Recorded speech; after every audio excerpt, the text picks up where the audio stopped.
আমরা কম্পাসের সাহায্যে 45 ডিগ্রি কোণ আঁকবো।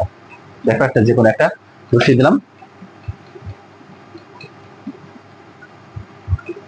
প্রথমে আগে 90 ডিগ্রি কোণ আঁকার জন্য এটা কোনো মাপ নেই, দেখো যে কোনো একটা মাপ আমরা দিয়েছি,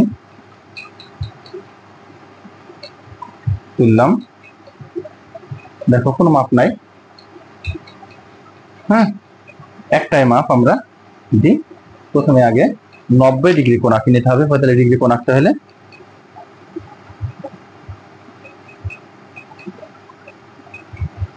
দেখো এটা 90 ডিগ্রি কোণে আঁকা হয়ে গেছে। এবার 90 ডিগ্রি কোণের পরে আমরা এইখান থেকে দেখো অর্ধেকে একটু বেশি ব্যাসার্ধ নিয়ে আমরা একটা বৃত্তচাপ এখানে আঁকলাম, তারপরে দেখো এখানে আঁকলাম। এবার আমরা মাঝখানে এটা যুক্ত করে দিলাম।